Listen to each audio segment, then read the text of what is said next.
To start off, Toji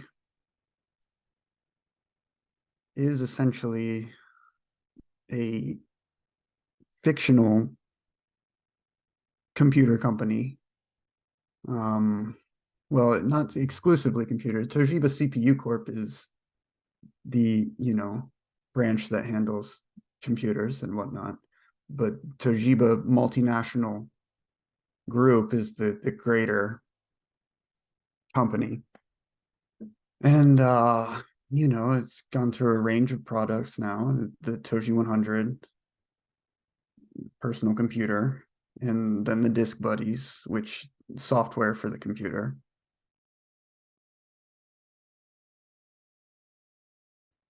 Hmm. I don't know. I guess it's just kind of funny. It just kind of like it gives you a lot of opportunity to do a lot of different things. I think it's the biggest thing is it kind of sets you up to where you can make almost an infinite amount of things. I mean, you're just like this corporation that's just pumping products out. I mean, that was kind of like the whole thing with the auctions and stuff that we just did too. Just like you can have an infinite amount of things, and that's kind of a big part of what I like to do personally is just create small images of things and seemingly insignificant things at that. And I guess if you tie it in with a greater world, it gives it some sort of something interesting about it. I mean, not that it necessarily even needs that to be interesting, but yeah. So I think the Tojis themselves kind of worked along those lines too. The Disc Buddies were a bit more crazy and a bit more like a PFP project or something, as where the Tojis were just arrangements of objects essentially. I mean, obviously you have all your internet history and stuff packed in there too, which is very important to us. Um, but yeah, kind of the plainness of the Tojis was sort of the initial draw to doing it all. I think was just kind of figuring out ways that you can generate arrangements of objects, um, not necessarily significant or anything. Yeah, just kind of like a little desktop setup, and the factory kind of just is fun and how it drives the lore and whatnot, and like I said, kind of gives them some sort of significance. I don't know. I don't know if it's just straight up like not wanting to do what other people are doing. Who knows, right? But I guess I feel like I've always kind of personally been drawn to more mundane things, or what is the like, why are you recreating this, or like what is the purpose of even like making something like this that's digital. Like it'd be far more effective to like make this object for real, right? Seemingly, to some people probably, but it also comes down to just like how easy it is to produce and how quickly you can kind of churn through these things. I almost like, like a factory would. It's just this easy sort of digital production, and it's almost like digital, like it's just like waste. So it's kind of it's fun, but all these every little piece of a Toji setup has its like, you know, intricacies. Even the paper ball, or like the Glock. It's like they all have different like grain or like noise, or they have different line, like, accent lines or things like that. And it's kind of also just like that's a big part of what's fun about doing generative projects too, is you can mishmash textures and really make stuff that you probably wouldn't assemble just straight up, because you'd probably want to make it more cohesive. but something about the process of stripping it all down and making one thing at a time, you really like kind of get lost in like the possibilities of the one specific object you're working on. And I think we're finding that a lot now again with the Toji A, because that was something that I think we both really enjoyed about the original Toji, but then kind of got lost through the process of Disc Buddies, because Disc Buddies were kind of supposed to be this one thing. And while they do definitely have a weird combination of imagery, it's not necessarily like as textured. Um, yeah, so when you're working on just a series of cabinets, right? You're like, today I'm going to do cabinets, or today I'm going to do, walls, right?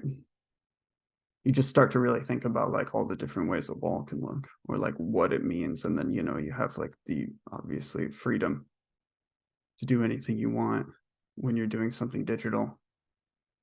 And it just makes some really interesting combinations. And I think that that's kind of the main draw of all of this, was trying to make, I mean, you can make 10,000 images in 10 minutes, and it's just very fun.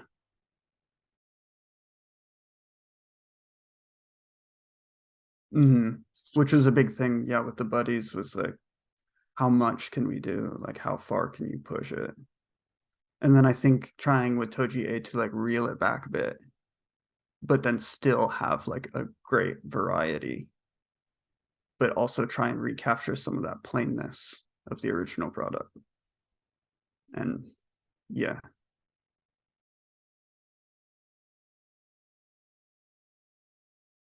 it's fun because it can like kind of further, build the world, of course. Like I really enjoyed the idea of objects from around the factory, because you're always trying to like put yourself there. Um, Even if it's not as like, mm, yeah, you just kind of want to know what it looks like. And I mean, that's a big part of like the work images too, and like updating the work bot, was like giving some sort of visualization to what was happening.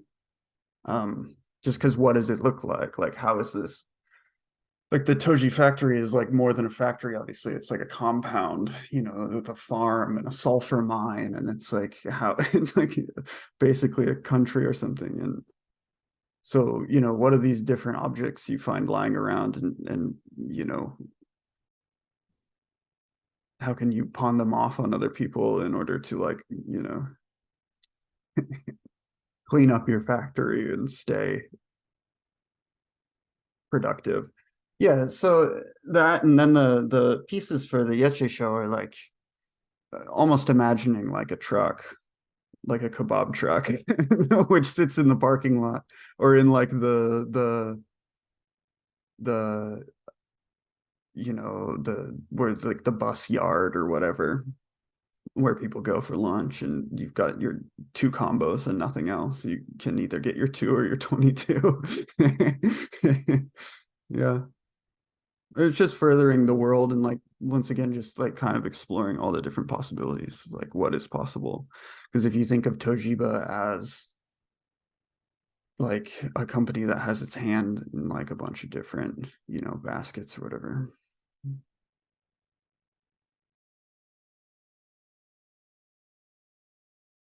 I mean, I guess like in the universe, is the artwork even real? Is it even artwork, right? If the Toji is supposed to be real, then, you know, are the like, is the number two combo real?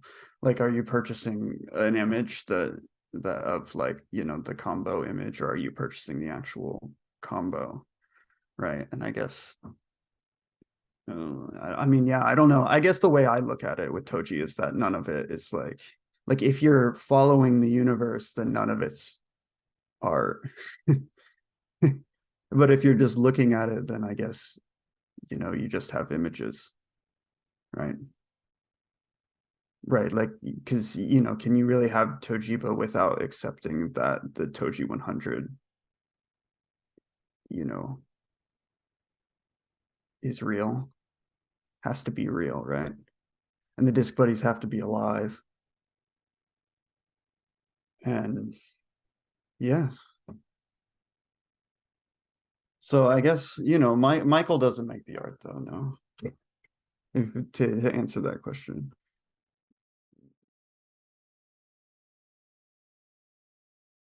Yeah, I did not expect. Honestly, when I put those out, I like expected them each to sell for like $5, And it's kind of like one of those things where it's like, oh, we haven't really, like, we're working hard on Tojiba and stuff, but we haven't really output anything in a while, So it's like, let's just make some one-offs and like see just what happens. And I was fully expecting, I like set the reserve price for like $1 or whatever on all of them. I didn't expect any of them to go for that much, but especially not the folding table. I was like, nobody's gonna buy this. Like, this is so ridiculous.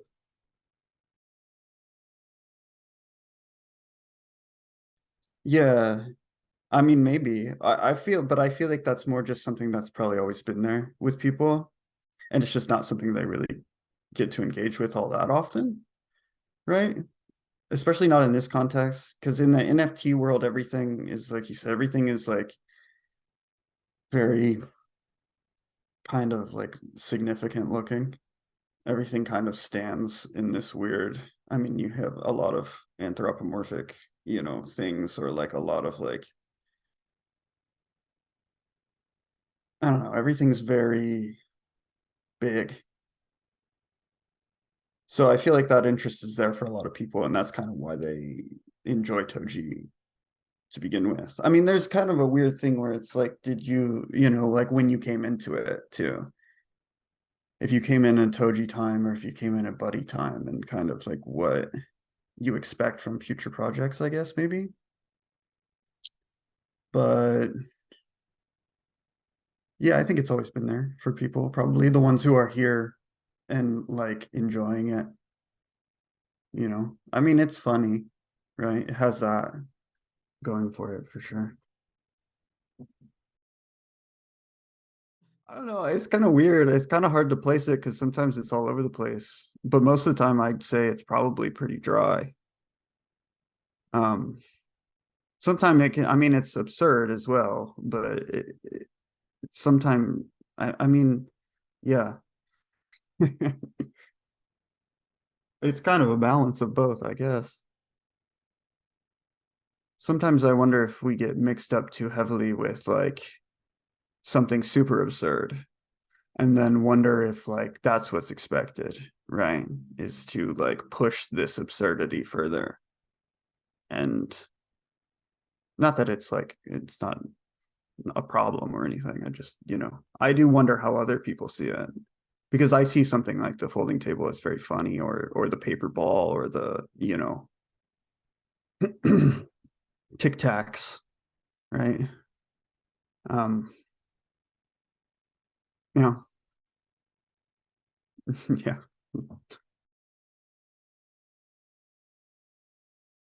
Or like that the corporate LARP is like the funniest part, um,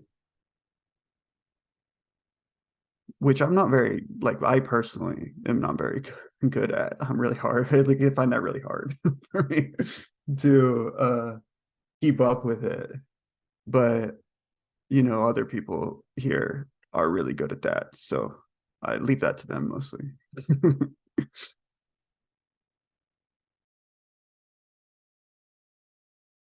There's like a lot of, once again, like I said, there's a lot of possibility, especially digitally with all this stuff. And, there's room for more games and more everything. And, I think we're just kind of hopping around, and whatever's most fun at the moment is kind of what we're going for. And also trying to deliver things to people who have, you know, been here and are still here, I guess. And yeah, it's kind of slow rolling, but it's, you know, we're busy or whatever. It's cool. And it's cool for things like this to happen, like this show, and just things to pop up. And it's cool to continue to push, this wave of NFT stuff. It would be, I don't know. Yeah, it's just cool. Everybody's doing something cool, and that's cool.